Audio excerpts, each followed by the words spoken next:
Good morning, everyone. Thank you very much for coming. My name is Erica Lafferty, and my mom, Dawn Lafferty Hochsprung, was the principal who was killed in the Sandy Hook school shooting. In the 18 months since she was killed, I've worked with Mayors Against Illegal Guns and now Everytown for Gun Safety. I've made it my mission to try to keep families from receiving the message that I did at the Sandy Hook firehouse that day, that my mom had been killed, all because a gun had fallen into the wrong hands. When my mom heard gunshots in her school, she without hesitation left the safety of her conference room to confront her heavily armed killer. My mother was dead, shot and killed in her safe haven, her elementary school, along with 5 other educators and 20 children.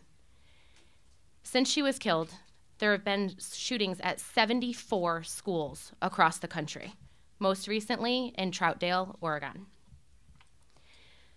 Those of us who join the club of gun violence survivors do it unwillingly. And sadly, our membership has never been higher. But I'm so pleased today to stand here with Richard Martinez, who has truly inspired all of us. You probably saw Richard on the news a few weeks ago after his son was killed in Santa Barbara. In a moment of unspeakable tragedy, Richard stood up for the 86 people who are killed with guns every day and said, "When will this insanity stop? Too many have died, and we should say to ourselves, not one more." We were so moved by Richard's words, and so we wanted to move America. We set up a page on our website where Americans who were frustrated with Congress's inaction can go and make their voices heard. And the response was incredible. Just weeks later, I'm proud to say that over 600,000 Americans have signed postcards to their elected officials. That's more than 2.4 million Americans that have echoed Richard's call. 3 simple words on the postcard: not one more. Today we're here in Washington to deliver that message. We know that support for the Second Amendment and common sense life-saving measures like background checks go hand in hand. And we know that deadly loopholes in our background check system exist. They allow criminals to go online into gun shows and buy guns with no questions asked. It's time to change that. The outcry from hundreds of thousands of Americans show that this movement is not going away. Those of us who have had our lives devastated by gun violence are not going away. And with that, I would like to introduce you to Richard Martinez.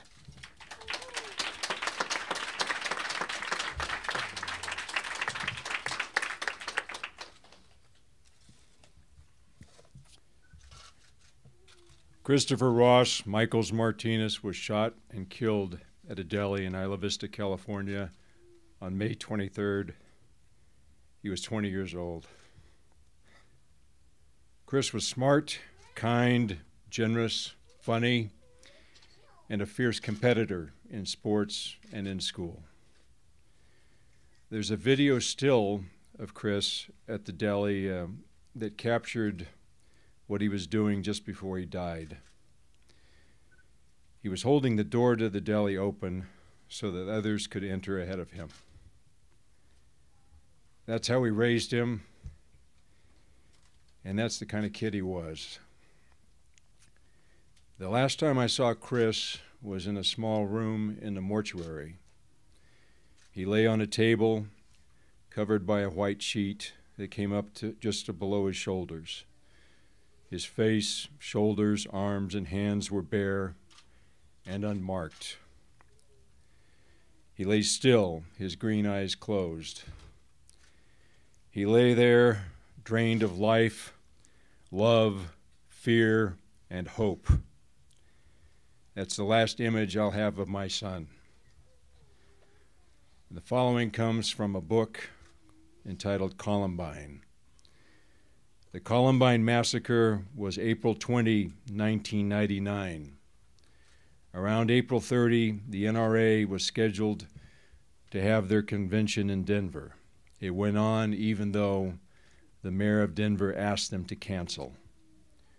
There were 3,000 protesters, including one victim's father, Tim Mauser, who is here today. He said at that time, Something is wrong in this country when a child can grab a gun so easily and shoot a bullet into the middle of a child's face. He urged the crowd not to let his son Daniel's death be in vain. My son Chris has been dead for 26 days, and there's a hole in my heart that nothing can fill. Daniel Mauser has been dead 15 years. 15 years, and what has been done. Thank you.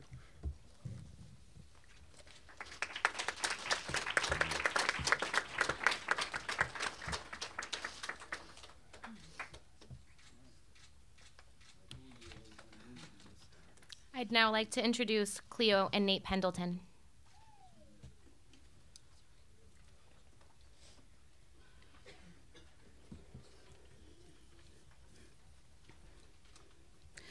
"17 months ago, our 15-year-old, then 15-year-old daughter, Hadia Pendleton, a student, a band majorette at King College Prep High School, marched in Washington, D.C. as part of President Obama's public inauguration celebration. Just a month later, we were back in our nation's capital with Everytown for Gun Safety as guests of the President and First Lady at the State of the Union. But there was no celebration that time.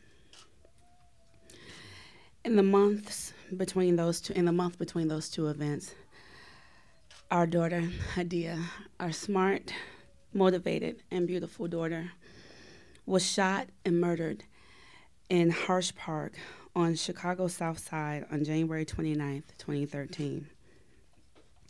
And in the months that followed, we watched as our elected officials in Congress failed to pass common sense background check legislation. We're still learning to live with our new reality.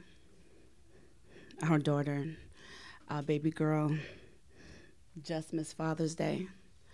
She so far missed her 16th and 17th birthday, school dances, prom, Thanksgiving, and Christmas. And we miss her every day. Sadly, this isn't just our reality. 86 Americans are murdered every day with guns in this country, 8 of which are children or teens like Hadia.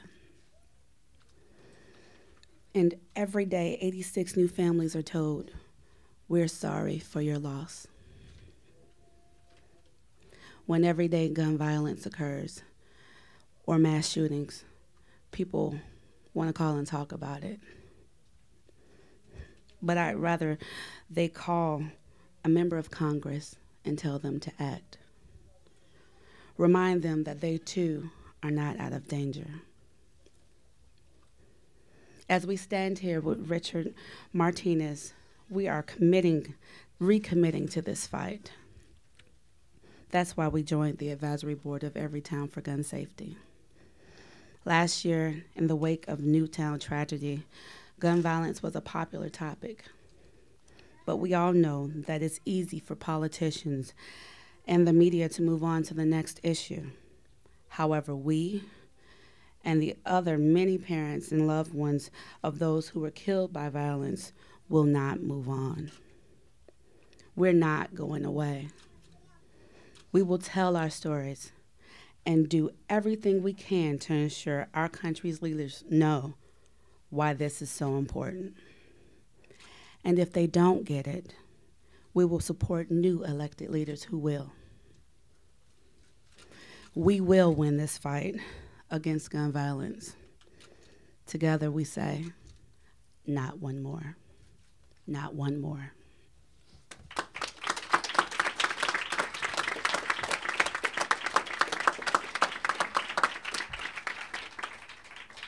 I'd like to introduce David Hoover.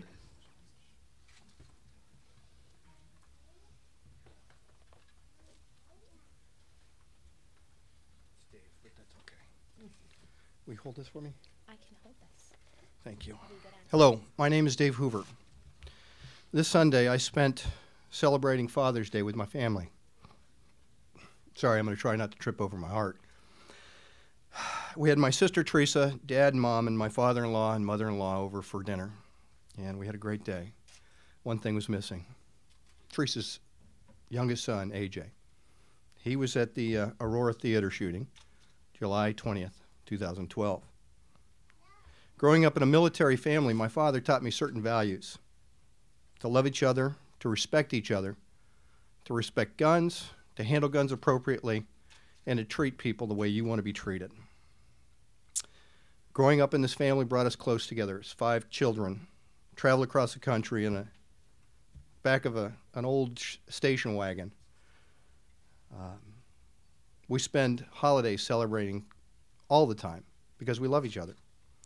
My father served as a pilot in the Air Force. He was shot down in Vietnam. He survived, came home, and 10 days later they redeployed him to Vietnam. My father told us we have to be brave and we have to do our jobs at home so he can do his job overseas. I believe in conservative values. My father's a Republican. I'm a Republican.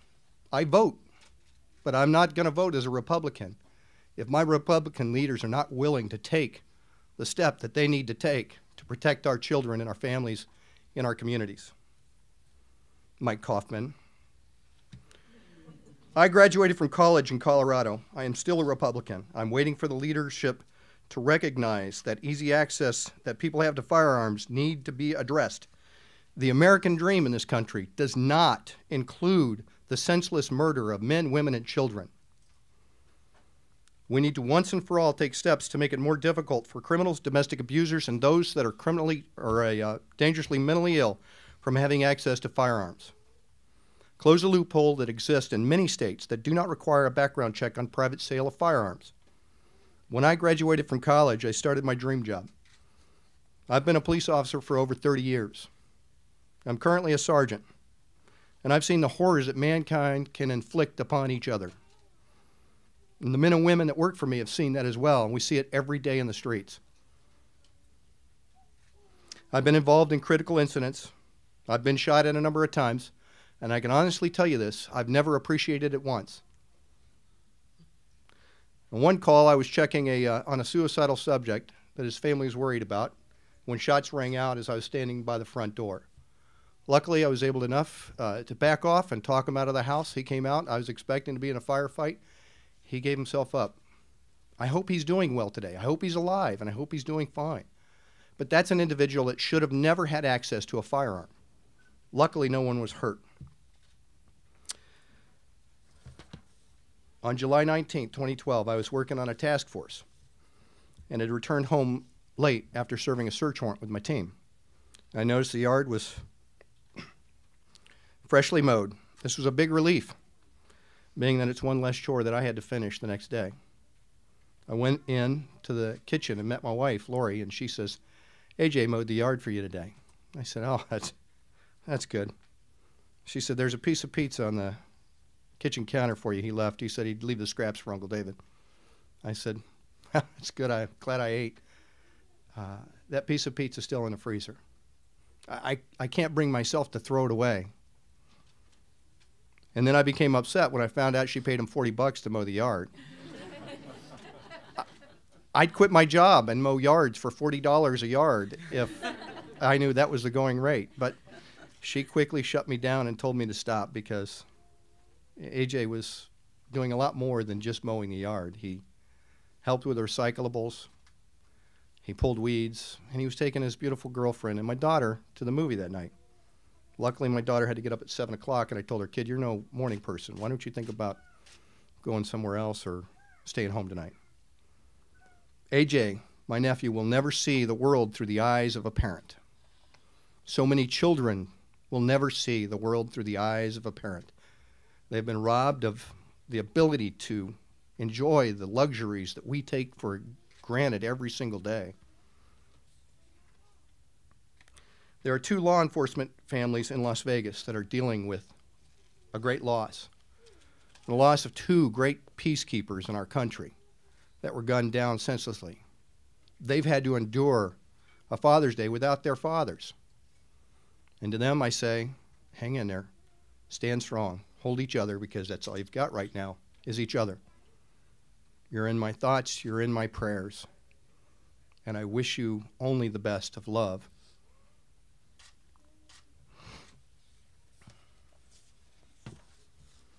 Stay strong, hold on to each other. You're not alone. It has been shown that when universal background checks are in place, the number of law enforcement officers killed in the line of duty decreases. Wow. Now is the time to do something. We cannot continue to walk away from these shootings, wringing our hands and saying, that's a shame. In Colorado, the legislators did the right thing. Currently, all sales transfers must be accompanied by a background check. This saves lives every day in Colorado. In Colorado, I purchased a firearm, but I went through a background check. It took me 30 minutes. I spent about $30 in the business. And you know what? The store owners appreciated my patronage.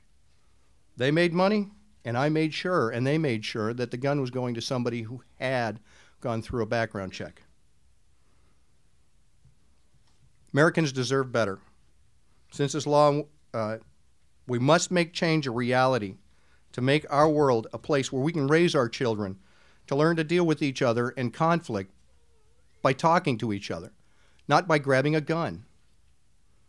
I want my family and my children to live in a world where love is not only taught, but practiced every single day. Thank you.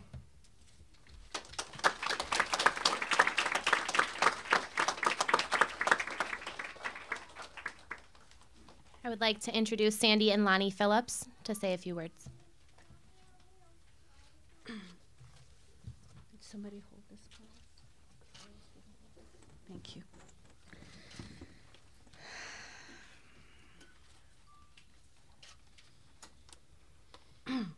Good morning.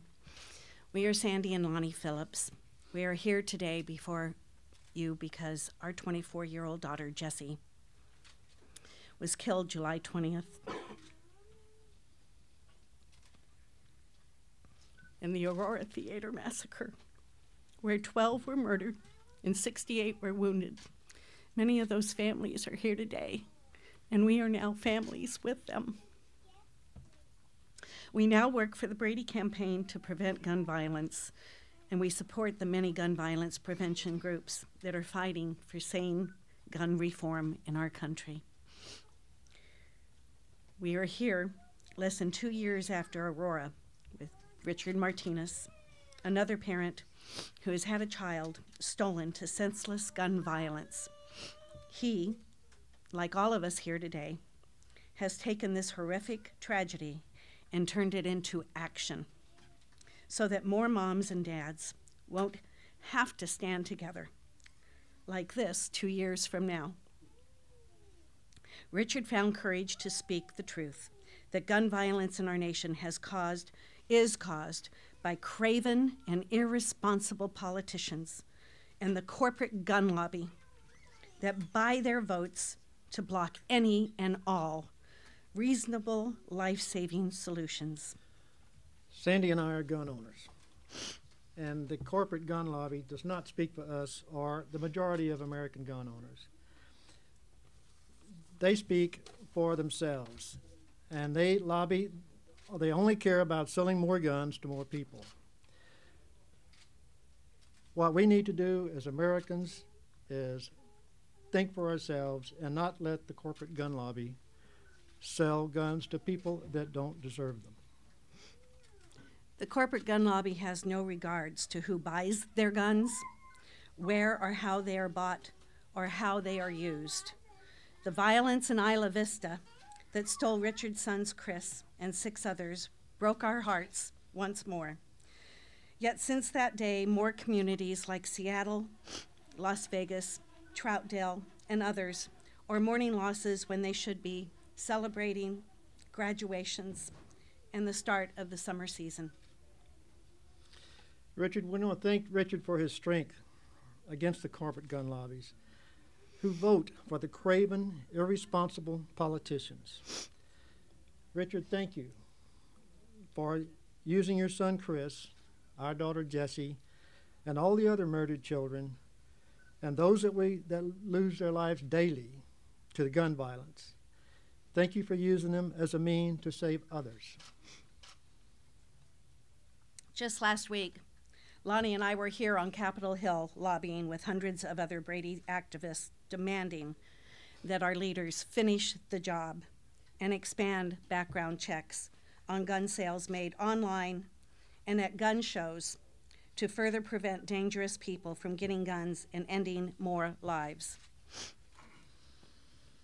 Senate Majority Leader Harry Reid and Senator John McCain are saying they want to revisit a vote on background check legislation. Many of you have sent postcards, as Richard has asked us to our leaders. Now we need to push our leaders into action. We need Americans to raise their voices by texting "not one more" to 877-877 to speak directly to your leaders and tell them to choose the safety of Americans over the financial interest of the corporate gun lobby. If you're wary of daily carnage in our streets, you must speak up. This is the day to take action. Today. Don't wait until tomorrow. Do not believe for one moment that gun violence cannot touch you. Pick up your phone. Text 877-877, not one more. We need to keep the heat on, our voice raised. 877-877, not one more, and reach your congressperson. Thank you.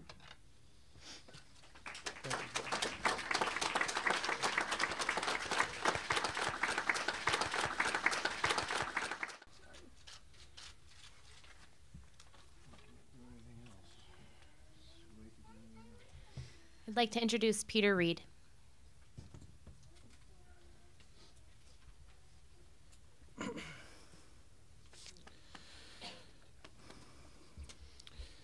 Good morning. My name is Peter Reid. My daughter Mary, whose picture you see here, is one of 32 students and faculty shot to death on the campus of Virginia Tech in Blacksburg, Virginia on April 16, 2007.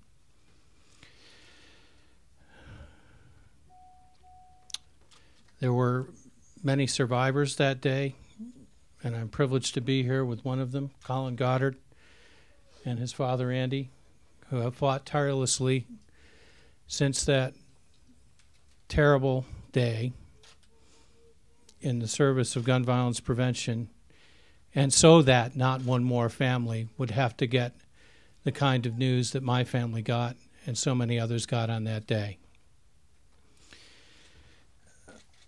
Mr. Martinez, please let me try to express the inexpressible and offer you the condolences of one father of a gun violence victim to another for your son, Chris. Every one of these losses is a senseless loss. Everyone is individual. Everyone is precious. And for fathers in this club that nobody wants to join, no Father's Day is ever the same. And I know how hard this one must have been for you. And that's why I came today. When I saw Mr. Martinez speak so forcefully and so eloquently on behalf of his son, just a few weeks ago, I was electrified. Every one of you, I think, probably was too. I know when I was at the stage he's in this journey, I was not physically or emotionally or mentally capable of speaking as he has spoken. And I knew then I had to do whatever I could to support him in re-energizing this cause with the American people. And that's why I came today. Because what you have done is brought back to us again the absolute criticality, the urgency, the fierce urgency of now in this movement. There is a drumbeat, a litany of high-profile shootings that we almost become numb to, and they've gone on since Columbine and before. Nickel mines, Virginia Tech, Northern Illinois, Aurora, Newtown, Seattle. I lose track, and God help me, I can't remember every single one because there are so many. I spent 20 years on active duty in the United States Air Force. I hold the Small Arms Expert Marksmanship ribbon, and I have carried semi-automatic weapons in places where bad guys really did want to kill us. This is not an issue about who is pro or anti-gun. This is an issue about, will you stand up for your fellow Americans? Will you do what needs to be done and show the political courage that needs to be shown in this time. So my appeal is to all Americans, irregardless of your politics. It doesn't matter what party you belong to. We are you, and you are us. We are parents. We are teachers. We are students. We are veterans. We're law enforcement professionals. We come from every walk of life, and we say enough. We need our elected leaders to show the political courage we elected them to show. I sat in the Senate gallery when the Senate failed us on background checks the last time around. And I sat next to a very brave woman, several very brave women who actually were detained by the Capitol Police because they stood up and yelled shame, which is what the senators needed to hear. And if the Senate, as God willing they are showing signs of doing, brings the background check legislation back to the floor, then we all need to flood their offices with phone calls, emails, texts, whatever it takes to get their attention and get them to understand. This is what the American people support. It's time we abandon sophistry and bumper stickers and pablum in this national discussion and get with the facts and get with the American people and give this country as a civil society what it deserves, that we protect our children and we protect the most vulnerable among us, because what stops a bad guy with a gun is a bad guy not having a gun.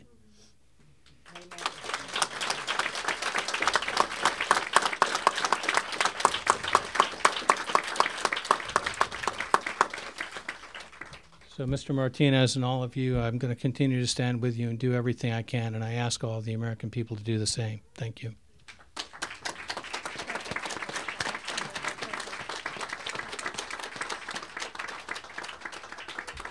I would like to invite Roxana Green to say a few words.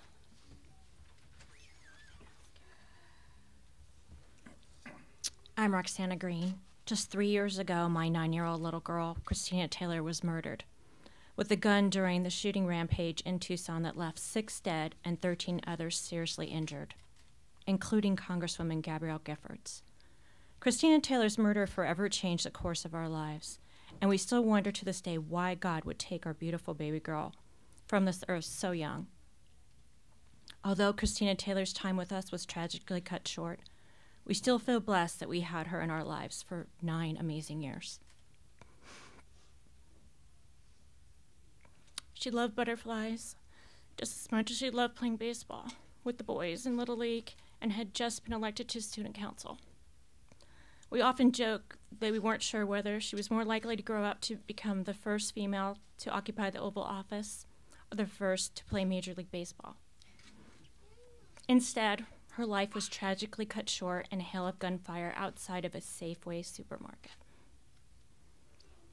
When we lay her to rest, my heart broke. My heart is still broken. And every time I watched news of a shooting, my heart broke all over again. Aurora, Oak Creek, Newtown, the list goes on and on and on. And over the past 3.5 years since Christina Taylor was killed, I have been comforted by the growing number of Americans who have joined this movement. I joined the advisory board of Everytown for Gun Safety because I have dedicated my life to help keep other families from suffering this horrific pain. Today, this movement is millions of moms, dads, survivors, and gun owners standing together. I myself am a gun owner. When the shooting in Santa Barbara happened, I watched in awe as something incredible happened. Among the achingly similar stories of devastation, Richard Martinez spoke out and moved a nation to action with 3 simple words: not one more. We say, not one more parent should ever have to bury their child. Not one more parent should have to wonder who their child would have grown up to be. And not one more politician should vote with the NRA instead of with American families. Thank you.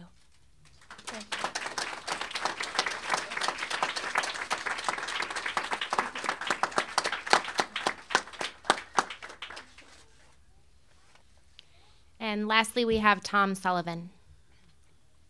Thanks. I just celebrated my second Father's Day since Alex was murdered at the Aurora Theater massacre. It was not really any kind of a celebration that most people would recognize. As a matter of fact, my wife, daughter, and I haven't even exchanged cards for any of the days that pass as holidays for most other people.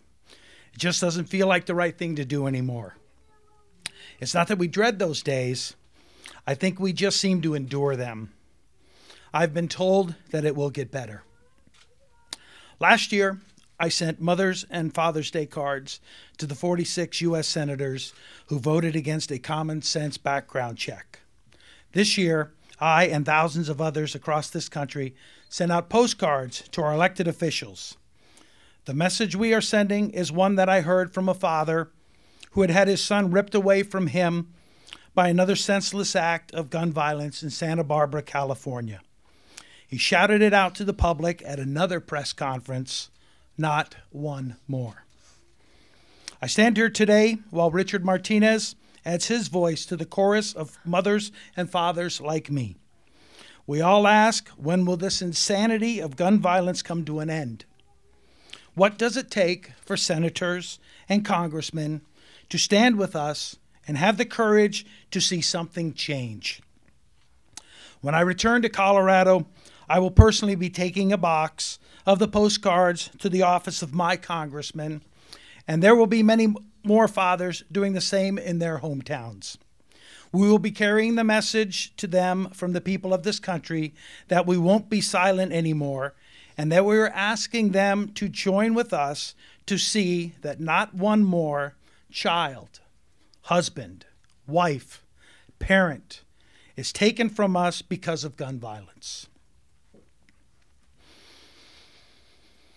Alex was the only man on this planet who could call me Dad and mean it. I won't ever get to hear him say that to me again. My hope, though, is when you hear me speak, you can hear some of Alex's words come out through me. He was my best friend, and I miss him every day. If we don't do something now, more fathers just like me will lose their sons like I did. Let's work together and make this madness stop.